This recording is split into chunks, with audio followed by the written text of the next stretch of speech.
बिस्मिल्लाहिर्रहमानिर्रहीम अस्सलामुअलैकुम। मैं हूँ जज़ा ज़हरा और ये है मेरा यूट्यूब चैनल हमारा किचन। हमारे किचन में आज हम बनाने जा रहे हैं चावल की खीर। तो यहाँ पर 3 टेबल स्पून चावल जो है वो हमने पीस लिए थे और यहाँ पर जो है वो 2 अदद इलायची और 5 to 6 टेबल स्पून जो है वो शुगर है। यहाँ पर किशमिश और साथ में पिस्ता है और बराबर में जनाब हैं बादाम। तो बढ़ते हैं बनाने की जानिब।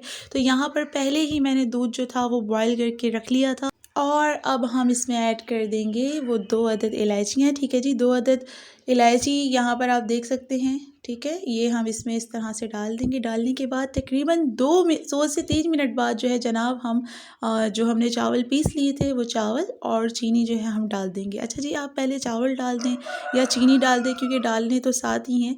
तो यहाँ पर पहले हमने चावल डाल दिए और बाद में इस तरीके से ये शुगर आ गई। शुगर हम इस तरह से इसमें डाल देंगे। ठीक है जी, तो घर पर चावल की खीर इस तरीके से आप बनाएं, नहायत ही ईजी स्टेप्स हैं और बड़ी ही जायकेदार और मज़ेदार बनकर तैयार होती है। और हाँ, याद रखना है कि चावल की खीर जो है उसमें चम्मच चलाते रहना है।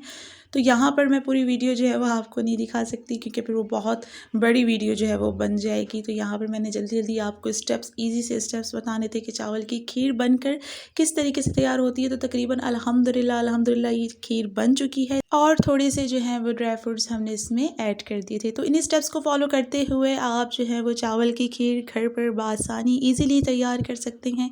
तो इसमें 2 से 3 मिनट जो है चम्मच चलाने के बाद हम इसे निकाल लेंगे। बिस्मिल्लाहिर्रहमानिर्रहीम। तो जनाब इस तरीके से आप घर पर ईजीली बासानी चावल की खीर जो है वो तैयार कर सकते हैं।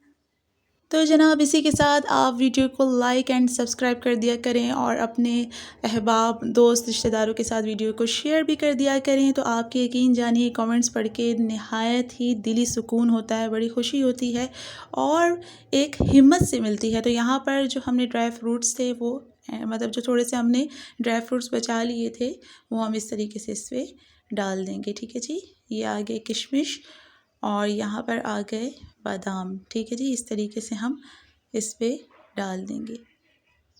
तो जनाब मज़ेदार चावल की खीर बनकर तैयार है। इसी के साथ मुझे जज़ा ज़हरा को दीजिए इजाज़त। रखी दुआओं में याद। इंशाल्लाह एक नई रेसिपी के साथ आपकी खिदमत में फिर हाज़िर होंगी। तब तक के लिए अल्लाह हाफ़िज़।